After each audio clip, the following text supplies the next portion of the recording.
போக்குவரத்து கழக தொழிற்சங்க பிரதிநிதிகளுடன் அமைச்சர் எம்.ஆர். விஜயபாஸ்கர் பேச்சுவார்த்தை நடத்தினார். அந்த பேச்சுவார்த்தையில் உடன்பாடு எதுவும் எட்டப்படவில்லை. இதனால் தற்பொழுது போக்குவரத்து கழகங்கள் அறிவித்தபடி வேலை நிறுத்தம் கண்டிப்பாக நடைபெறும் என்று கூறியுள்ளன. இதனை நமது செய்தியாளர் கசாலியிடம் கேட்கலாம்.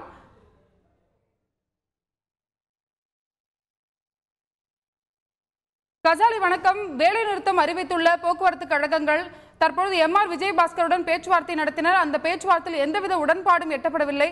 தற்பொழுது வேலை நிறுத்தம் அறிவித்துள்ளது. இது பற்றி விரிவாக கூறுங்கள்.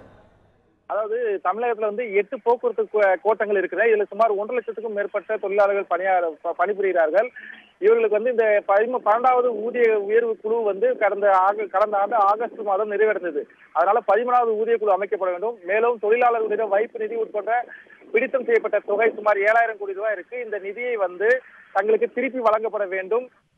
புதிய பேருந்துகள் இயக்கப்பட வேண்டும். 7 அம்ச கோரிக்கைகளை வலியுறுத்தி கடந்த ஒரு மாதமாக தொழிற்சங்கத்துடன் அமைச்சர் விஜயபாஸ்கர் 2 கட்டமாகவும் அதிகாரிகள் 3 கட்டமாகவும் 5 கட்டமாக பேச்சுவார்த்தை நடத்தினார்கள். அப்போது தொழிலாளர்களிடம் பிடித்தம் செய்யப்பட்ட தொகை ரூபாய் 500 கோடியை முதல் வழங்குவதாக அறிவித்தது. அடுத்த கட்ட பேச்சுவார்த்தையில் மேலும் 250 கோடி சேர்த்து 750 கோடி வழங்கப்படும் என்றார்கள். ஆனால் தொழிற்சங்கத்தினர் இந்த பணம் போதாது, தங்களுக்கு 2000 கோடி ரூபாய் வழங்கப்பட வேண்டும், இல்லை என்றால் மே 15ஆம் தேதியிலிருந்து வேலை நிறுத்த போராட்டத்தில் ஈடுபடுவதாக தெரிவித்தார்கள்.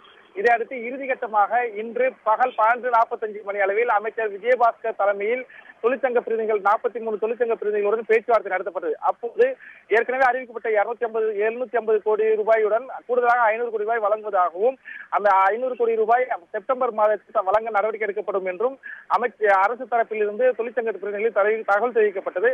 ஆனால் இதை தொழிற்சங்கத்தினர் திமுக, கம்யூனிஸ்ட் உட்பட 10 தொழிற்சங்கங்கள் கொண்ட கூட்டமைப்பினர் ஏற்க மறுத்தார்கள்.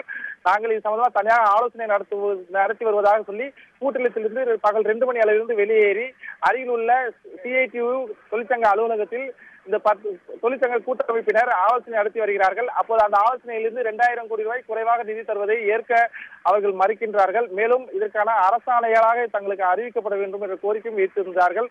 அதுவும் அரசு தரப்பில் ஏற்கப்படவில்லை என கூறப்படுகிறது. இதையடுத்து நாளை தொடர்ந்து வேலை நிறுத்தத்தை தொடங்கப்படுவதாகவும் அவர்கள் முடிவு செய்திருக்கிறார்கள். இதற்காக அறிக்கையை தயாரித்துக் கொண்டிருக்கிறார்கள் தொழிற்சங்கத்தின் சார்பில். இன்னும் சிறிது நேரத்தில் அதற்கான அறிக்கையை வெளியிடுவார்கள்.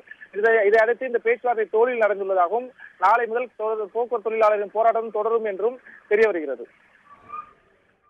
அமைச்சர் விஜயபாஸ்கருடன் நடைபெற்ற பேச்சுவார்த்தையில் எந்தவித உடன்பாடும் எட்டப்படவில்லை. எனவே நாளை முதல் திட்டமிட்டபடி வேலைநிறுத்த போராட்டம் தொடங்க உள்ளது.